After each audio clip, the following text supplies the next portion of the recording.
자, 요나 선지자 하면은 뭐 유명하죠. 불순종한 선지자로 유명합니다. 우리 뭐 복음송에도 불순종한 저 요나와 같이도 항상 나오죠. 우리 섭리 초기에도 이 찬송가를 스님께 개사하셔서 많이 불렀는데 맨날 불순종한 요나와 같이 늘 이렇게 부르는데 도대체 선지자가 왜 이렇게 불순종했대? 이렇게 할 정도로 이 요나는 불순종의 대명사로 되어 있습니다. 그런데 그렇게 불순종해도 선지자가 될 수 있고 성경의 기록이 남는 그런 위대한 선지자가 될 수 있구나 이렇게 생각하는데, 대체적으로 이제 요나 그러면은 우리가 흔히 뭐 기성에서도 그렇게 많이 표현하고 우리 섭리에서 표현 많이 하는데 요 나 같은 사람 이렇게 표현하죠. 그래서 결국은 요나의 그 모습 속에서 나의 모습을 또 보게 됩니다. 성경의 모든 중심인물의 그 모습, 성경에 나오는 등장인물들의 모습 속에 우리의 모습을 보게 되는데 결국 우리의 자화상이고 우리의 또 다른 여러 가지 얼굴들이죠. 오늘 요나 선지자를 통해서 우리도 주의 신부로서 주의 사도로서 섭리길을 가는데 때로는 뭐 부족하고 나약한 부분도 있고 또 때로는 스스로 대견할 정도로 잘했다고 평가할 일들도 있고 여러 가지 상황이 있는데 이 요나의 노정을 통해서 한번 또 우리가 교훈을 받았으면 좋겠습니다.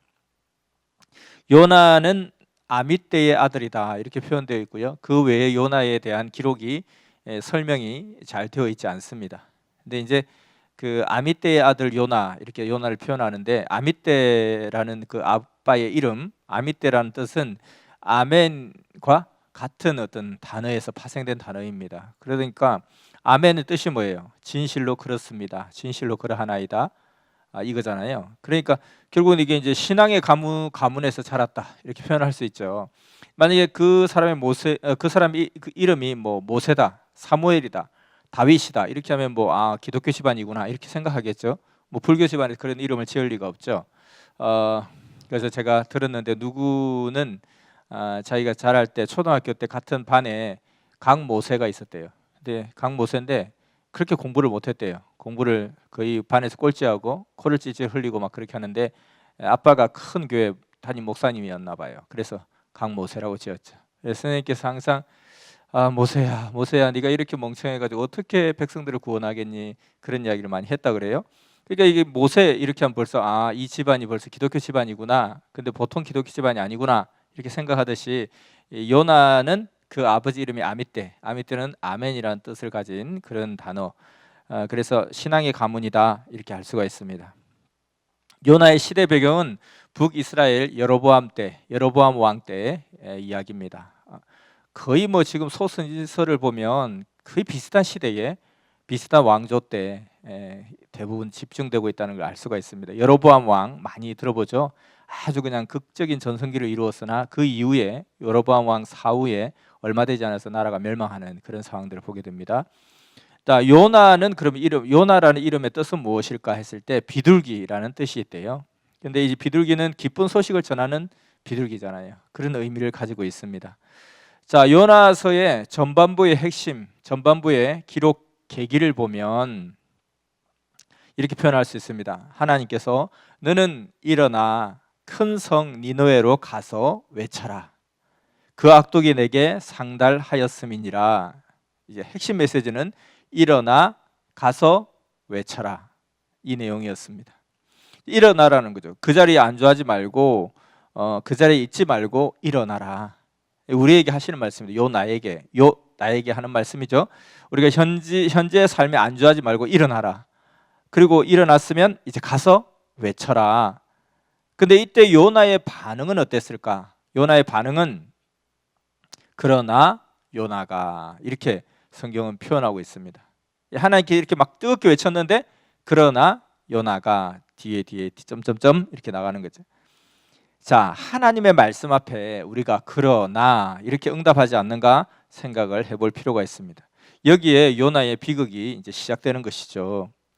하나님 쓰시기에 굉장히 어려운 사람이 누군가, 하나님 쓰시기 어려운 사람이 신념이 굳은, 자기 신념이 아주 굳은 사람, 굳센 사람입니다.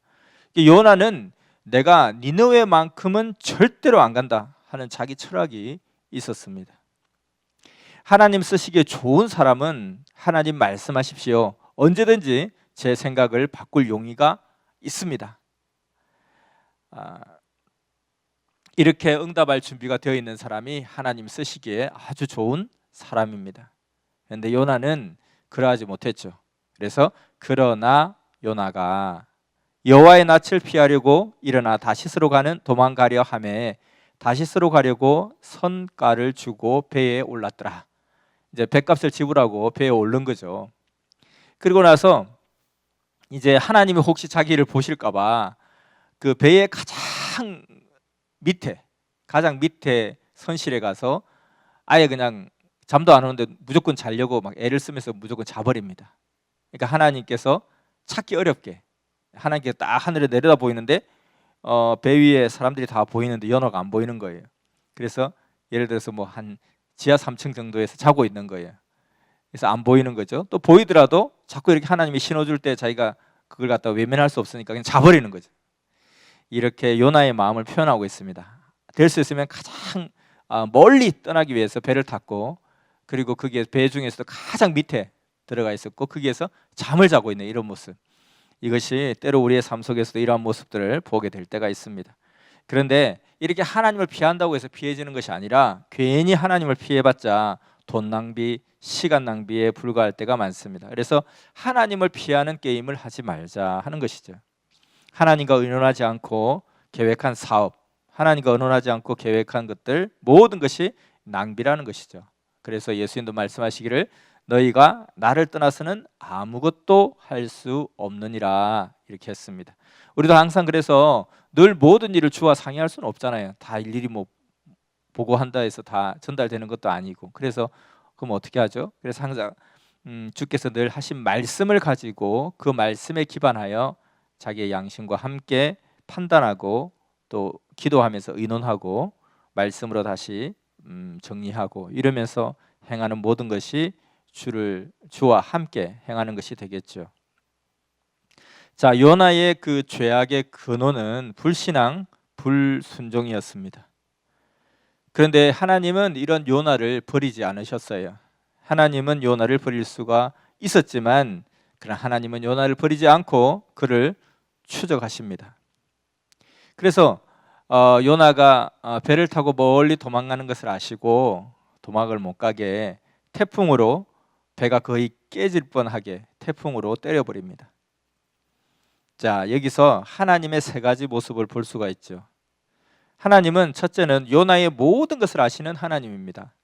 어디로 가는지, 왜 가는지, 마음의 깊은 생각까지 다 아시는 하나님이셨던 거죠. 자, 하나님이 내 모든 것을 다 아신다 생각하면 귀찮을 때가 있습니다. 이거 좀 하나님 이런 거 좀 모르시면 좋겠는데 왜 다 아셔?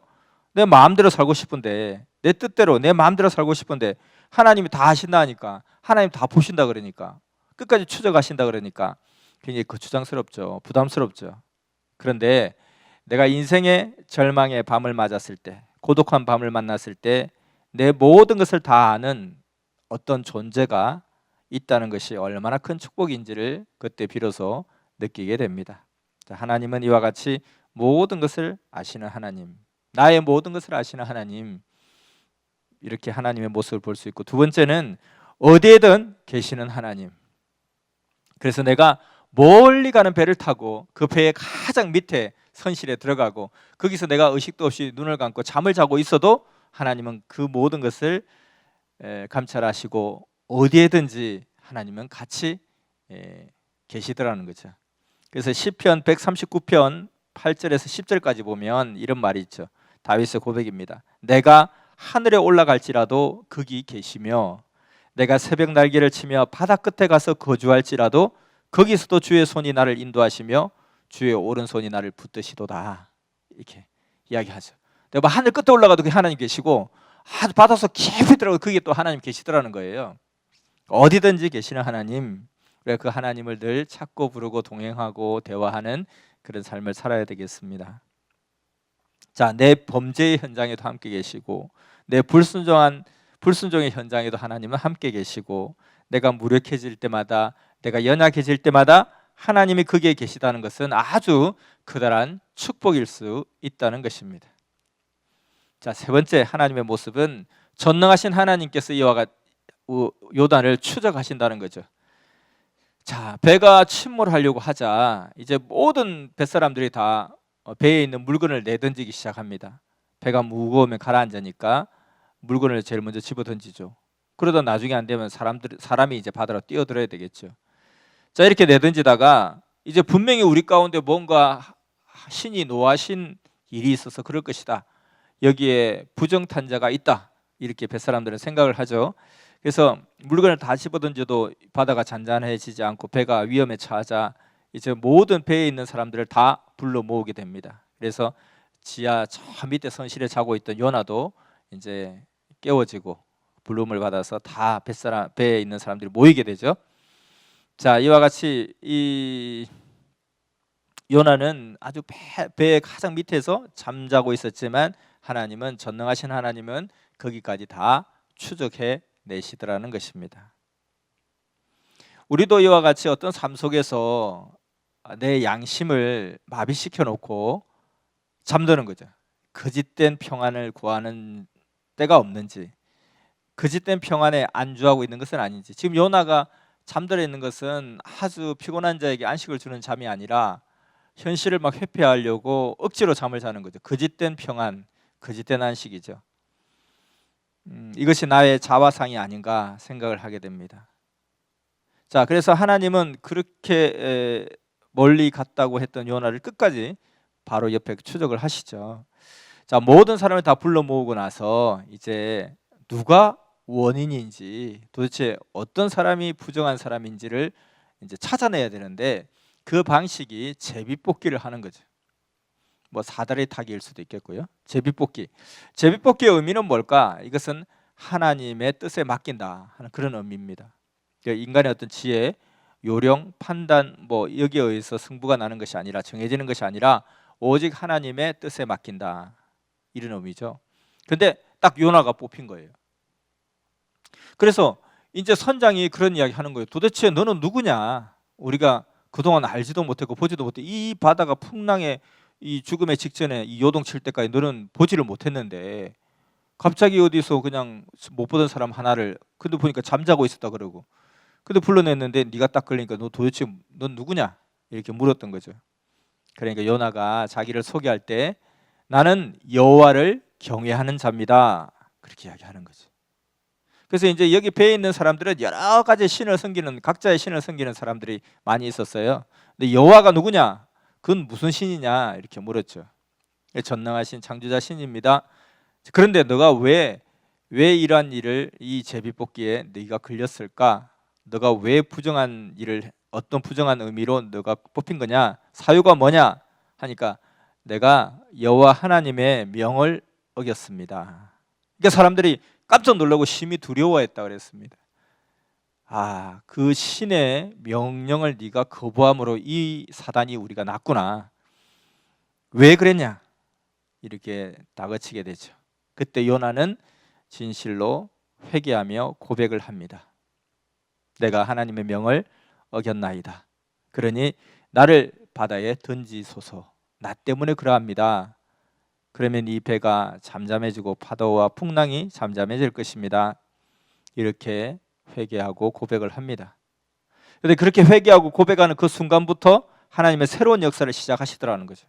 그리고 요나도 하나님의 뜻을 알았기 때문에 내가 배에서 던짐을 당한다 할지라도 나를 지켜주실 것이라는 믿음이 있었던 것이죠.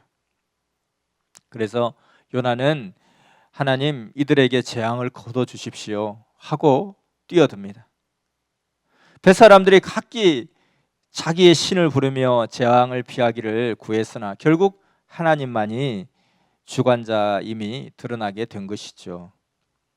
자, 그래서 결국 요나는 내가 하나님의 명을 거부했기 때문에 이런 일을 겪게 되었구나라고 깊이 깨닫게 되고, 결국 내가 바다에 던져져서 죽는 것이 뜻이 아니라 나를 다시 그 일을 기억코 행하고야 말게 하시는구나 생각하고 바다에 뛰어들었죠.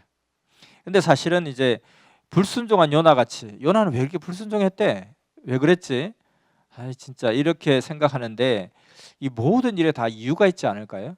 그래도 이런 선지자, 대단한 선지자인데 이 대단한 선지자가 그냥 하나님의 절대 명령을 그냥 거역했다, 불순종했다. 이렇게 생각하기에는 좀 이유를 잘 모를 수가 있습니다. 그래서 요나가 왜 그렇게 할 수밖에 없었을까? 우리가 서로 이제 섭리길을 가면서도 사람들끼리 부딪힐 때 항상 생각해야 될 것 중에 하나가 오죽했으면 그랬겠냐? 그리고 또 무슨 이유가 있겠지? 설마 그렇게까지 했으랴? 이런 여러 가지 화두를 늘 머릿속에 생각해 두면 좋을 것 같아요. 그래서 세상에 나쁜 개는 없다 하는 것처럼 세상에 나쁜 사람은 사실 없다. 그렇게 될 수밖에 없는 이유가 있었을 것이고 그리고 또 무엇이 그렇게 만들게 한 원인이 있었을 것이다. 늘 생각하면 문제를 해결할 수 있는 좋은 방법이 될 수가 있습니다. 이제 요나가 불순종할 수밖에 없었던 이유를 살펴보면 하나님이 가라는 곳이 니느웨였잖아요. 그 니느웨 성은 아시리아라는 아수르, 성경에는 아수르로 되어 있죠. 역사 속에 아시리아라고 표현되어 있고요. 그래서 성경에 나오는 아수르의 수도예요. 그러니까 이 아수르의 수도가 니느웨인데 이 아수르의 수도 아수르는 굉장히 그 잔인한 그런 족속이었습니다. 이웃 나라를 침범하면 아주 재산을 약탈하는 것은 말할 것도 없고 젊은이들을 아예 포로로 잡아가는데 그냥 묶어서 끌고 오는 것이 아니라 코를 꿰어서 끌어갔다 그래요.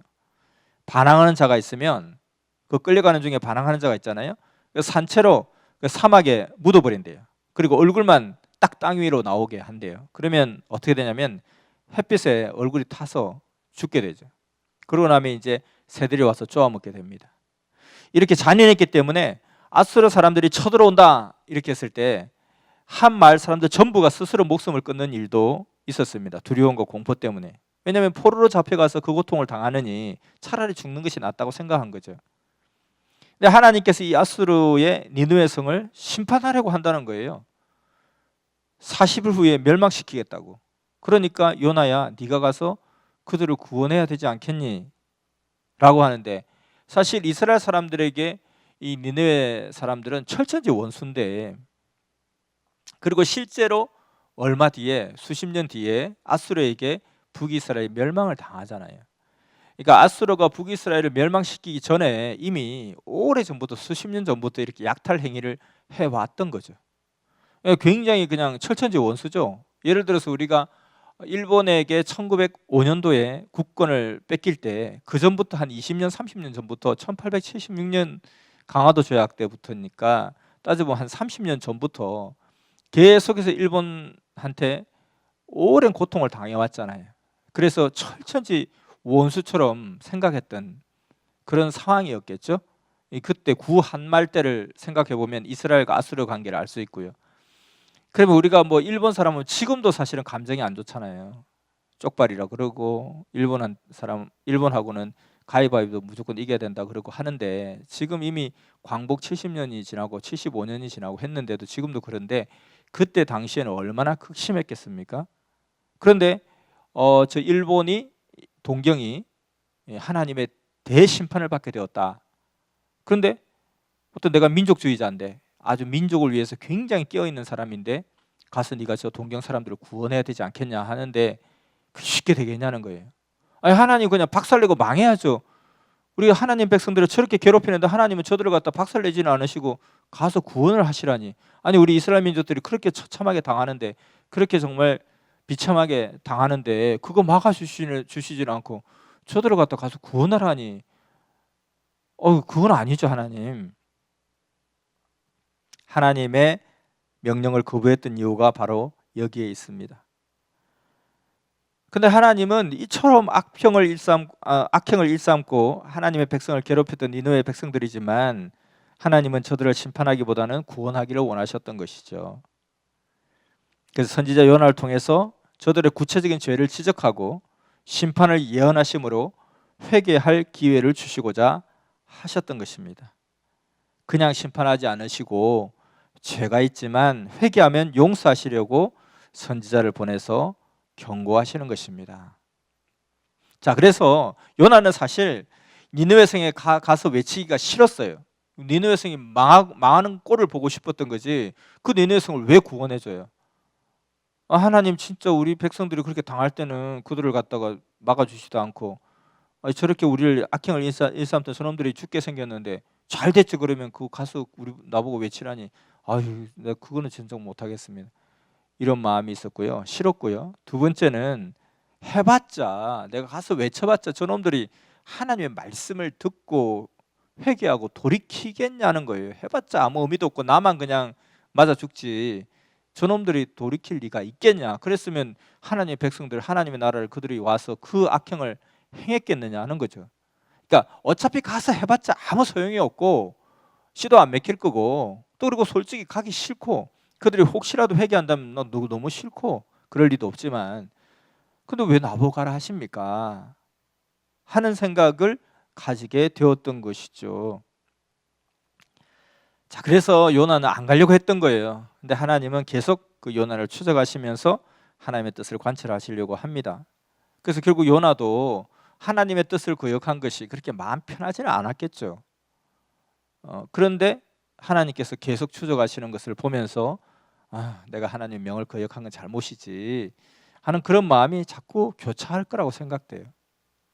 근데 하기도 싫고 또 명령을 순종은 해야 되겠고 순종하는데 또 하기는 싫고 이런 마음이 교차되는 과정 가운데 풍랑을 만나게 되고 그 풍랑 속에서도 정말 그 마음은 너무 불편하니까 생각을 하기 싫으니까 억지로 억지잠을 잔 거죠. 거짓 평안을 나타낸 거죠. 그러다가 결국 자기가 제비뽑기에 걸리게 되고 내가 정말 하나님의 말씀을 순종해야 되겠다 이런 마음으로 바다에 또 뛰어든 거예요. 자, 그래서 물고기 뱃속에 들어가게 되죠. 이제 요나의 이야기가 자꾸 내 이야기 같다는 생각을 자꾸 하게 됩니다. 하나님께로부터 내가 도피하게 되면 하나님께서는 물고기를 준비하세요. 그 물고기는 병일 수도 있고 환난일 수도 있고 절망일 수도 있고 그렇게 하나님은 물고기를 준비하신다. 꼭 물고기의 뱃속에 들어가지 않고서는 기도를 배울 수 없는 요나가 얼마나 많습니까? 꼭 당해봐야 정신을 차리겠느냐 하는 경우가 많이 있죠. 요나의 그런 회개와 그 고백으로 요나의 마음에 이제 변화가 생기기 시작합니다. 그래서 요나 그렇게 하죠. 내가 주의 목전에서 쫓겨났을지라도 다시 주의 성전을 바라보겠다 하였나이다.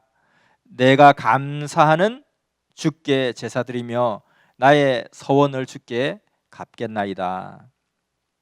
자, 요나가 환난 중에 이렇게 깊이 깨닫고 감사 기도를 드리자 물고기가 토해냅니다. 다시 기회를 주시는 하나님이시죠. 그래서 또 이야기합니다. 니느웨로 가라. 근데 그래서 가서 외쳐요. 가서 외치는데 세상에 니느웨 성 사람들이 회개를 하는 거예요.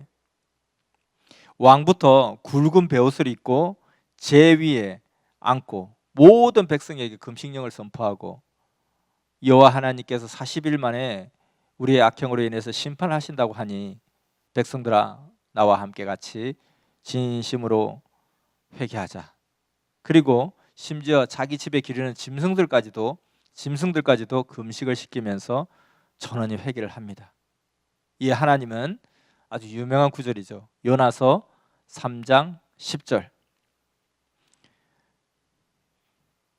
뜻을 돌이키사 내리리라고 한 재앙을 내리지 아니하시니라. 자, 이게 이 복음의 능력이고 이것이 기적입니다. 이것이 회개의 능력이라는 거죠. 자, 우리 각자에게도 나의 니느웨가 있을 것입니다. 나의 니느웨는 어딘가? 정말 내가 외치기 싫고 또 외쳐봤자 뭐 듣기나 하겠나 하는 나의 니느웨 불가능하다고 생각하고 복음이 씨알도 안 먹힐 거라고 생각하고 그들의 평소 행위를 볼 때 절대 그럴 수가 없고 어떨 때는 때로는 그들의 행위를 보면 좀 한번 오지게 한번 당해봤으면 하는 마음도 드는데 나의 니느웨. 그래서 우리도 이와 같이 복음의 능력과 기적을 믿고 주가 명하실 때에 내 생각을 버리고 가서 전해봤자 아무 소용이 없다 생각하지 말고 과감하게 담대하게 주의 명령에 순종하는 그런 마음이 필요하다는 것이죠. 우리는 불순종한 요나라고 쉽게 이야기하지만 우리의 삶 속에서 요나 같은 모습들이 너무나 많이 있죠. 너무나 많이 불순종하고 또 너무나 많이 그냥 잠든 척 그리고 거짓 평안을 내세우면서 요나와 같은 행함을 많이 행해왔습니다. 이와 같이 니느웨 사람들도 정말 진심으로 회개하고 뉘우치는 역사가 일어나더라는 거죠. 그래서 우리가 함부로 판단하지 말자. 요나의 판단이 틀렸던 거예요. 저들이 회개하겠냐? 회개할 리가 없지. 해봤자 소용도 없는 거 왜 해? 그리고 또 솔직히 별로 하고 싶지 않고, 솔직히 그냥 확 망했으면 좋겠는데 지금 망할 기회인데 왜 망하지 못하게 그걸 내가 막아야 돼? 이런 마음이 들었던 거죠. 자, 요나의 자리는 불순종이냐 순종이냐 두 가지 자리가 있었습니다. 처음에는 불순종했죠. 나중에는 순종하면서 니느웨 성으로 달려갔습니다. 복음을 전했습니다. 그의 삶을 보면 처음엔 도피를 하죠. 다시 돌이키죠. 다시 돌이키고 나니까 마음이 변화가 되니까 행동이 변화가 일어나죠. 니느웨 성을 향해서 달려갑니다. 그런데 이 반전이 일어나요. 요나서 4장에 보면 이 요나가 막상 니느웨 사람들이 회개하고 회심하고 돌이키는 걸 보니까 좀 짜증이 났던 거죠. 좀 서운했던 거죠. 정말 그 니느웨 백성들 사람들이 하나님 제가 하라 하니까 할게요. 그러면서도 보세요 하나님, 제가 이렇게 많이 외쳐봤지만 얘네들 씨알도 안 먹히잖아요. 얘네들 원래 그런 놈이에요. 저는 그걸 알았어요. 하나님은 사랑이 많으셔서 또 기회를 주시려고 하지만 안 될 놈은 안 됩니다. 그러고 그렇구나 하면서 내가 어쩔 수 없지 심판을 내려야지 하고 니느웨 성이 완전히 불구덩이에 처박히는 것을 보고 싶었던 거죠. 외치면서도. 그런데 니느웨 성 사람들 다 회개하는 거예요. 하나님의 뜻을 돌이키겠다는 거예요. 심판을 안 내리겠다고 하는 거예요. 그러니까 왠지 이게 막 기분이 별로 안 좋은 거예요. 그래서 요나의 모습을 표현을 이렇게 하고 있습니다. 주저앉는 요나. 요나는 매우 싫어하고 성내면서 주저앉습니다. 이 요나의 이기심이죠. 하나님의 입장에서 생각하지 않는 것이죠. 우리도 때로는 하나님의 역사 속에 나의 생각, 나의 이기심을 집어넣을 때가 많습니다. 그리고 하나님 입장에 생각하지 않을 때가 많이 있습니다. 자, 요나는 이와 같이 막상 자기를 통해서 하나님의 큰 역사의 뜻이 이루어지고 있고 자기가 그렇게 쓰임받는 하나님의 이 위대한 역사 가운데 쓰임받는 그런 도구가 되어짐에도 불구하고 막상 그것이 이루어지는데도 이상하게 이율배반적으로 자기는 거기에서 그냥 덜썩 주저앉아버리고 힘이 빠져버리는 거죠. 이건 뭔가 아닌 것 같아. 싫어하고 성내고 주저앉는다고 했습니다. 첫째는 요나의 이기심 때문이고, 둘째는 하나님 입장에 생각하지 않음이고, 세 번째는 피곤함과 낙심 때문에 그러하다. 자, 우리도 이제 그 엘리야의 자포자기를 보게 되죠. 엘리야의 자포자기는 하나님을 바라봤을 때는 850명의 선지자가 두렵지 않고 죽음이 두렵지 않고 담대한 용기가 생기게 되죠. 그런데 세상의 말을 듣게 된 거예요. 이세벨의 말을 듣게 된 거예요. 그러니까 낙심하게 되고 자포자기하게 되죠. 두 가지 관점으로 볼 수 있습니다. 하늘의 음성에 귀를 기울일 때는 용기와 담대함과 자신감이 생겨요. 근데 세상의 말에 귀를 기울일 때는 한 여자의 말임에도 불구하고 낙심하고 좌절하고 주저앉게 된다는 거예요. 자, 이것이 엘리야에 해당되는 이야기가 아니라 우리 모두에게 해당되는 이야기입니다. 그래서 항상 우리가 말씀을 중심하고 말씀의 소리를 듣고 주의 소리를 들으라는 것이죠. 그리고 또 엘리야의 두 번째 낙심 자포자기 하게 된 이유 중에 두 번째는 뭐냐면은 피곤했다는 거예요. 그 엄청난 일을 3년 6개월 동안 그 피신하는 생활에 있었죠. 그리고 사르밧 과부 집에 가서 복음을 전하면서 계속 역사를 펼쳐 나오고 또 마지막에 850명의 정말 그 목숨을 건 하늘의 명운을 건 성부를 펼쳤죠. 이 모든 과정 가운데 피곤했다는 거예요.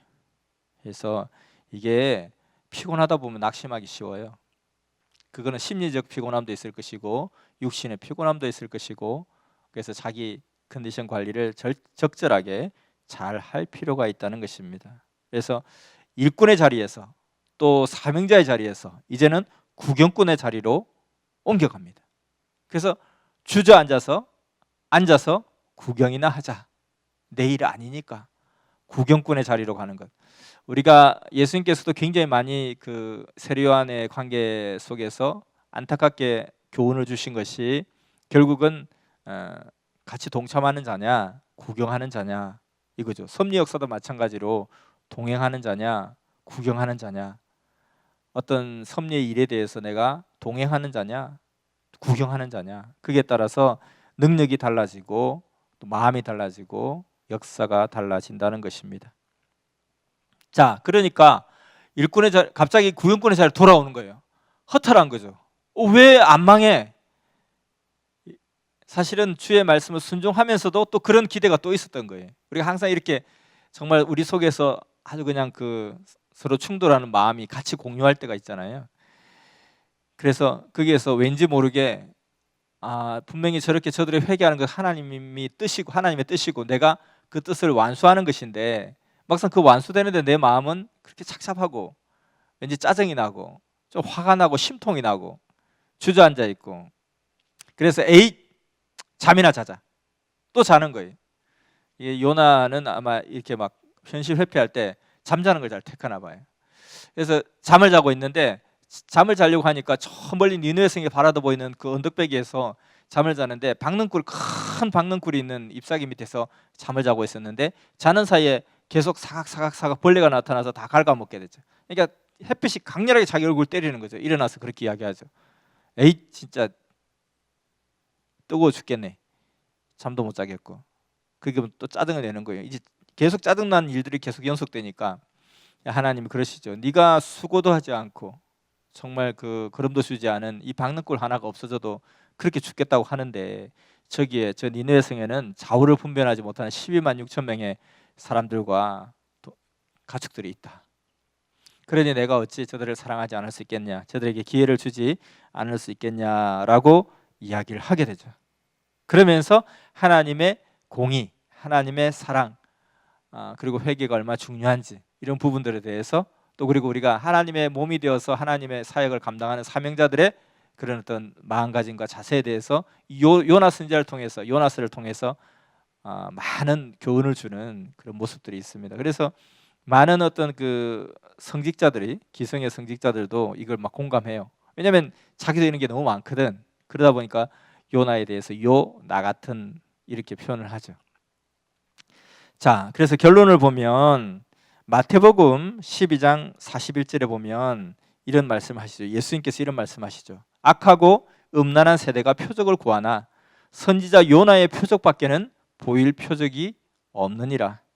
심판 때에 니느웨 성 사람들이 일어나 이 세대 사람을 정죄하리니 이는 그들이 요나의 전도를 듣고 회개하였음이거니와 요나보다 더 큰 이가 여기 있느니라. 자, 그래서 요나의 표적은 예수님께서도 많이 인용을 하시죠.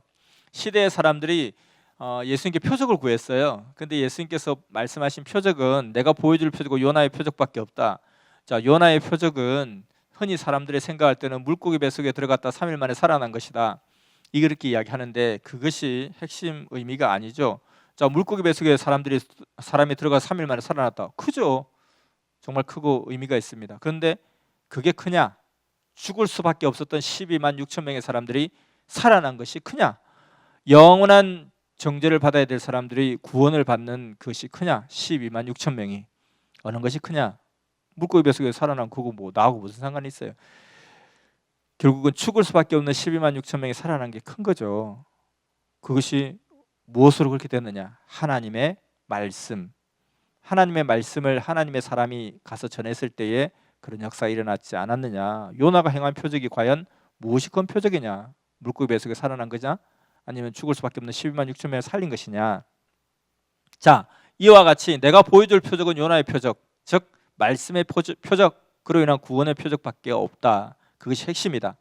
근데 요나도 이러하거니와 너희는 내가 누구냐? 요나보다 큰 이가 여기 있는데 너희들이 내 말을 듣지 않으면 그때 당시에 니느웨 성 사람들이 나타나서 너희들을 정죄하고 심판하리라 이렇게 말씀하신 거잖아요. 그래서 우리가 정말 이 요나 같은 입장이 우리 가운데 많이 있습니다. 하기 싫고 회피하고 싶고 불가능하다고 생각되는 일들, 그러나 그런 모든 일들 요나가 행했습니다. 이와 같이 우리도 요나보다 더 큰 일을 만난 이 섭리 역사입니다. 하나님이 함께 하시고 성령이 늘 동행하시며 역사하시고 시대의 사명자, 요나보다 더 큰 이 시대 사명자가 우리 가운데 복음의 역사를 가르쳐 주시고 인도해 주고 계십니다. 그래서 우리는 이렇게 담대하게 자신 있게 복음 전하는 일에 최선을 다해야 되겠습니다. 복음 전하는 것이 원수를 갚는 길입니다. 그래서 우리가 정말 내게 원수가 있다. 그 원수를 제대로 가장 확실하게 원수 갚는 일을 그를 전도하는 것이죠.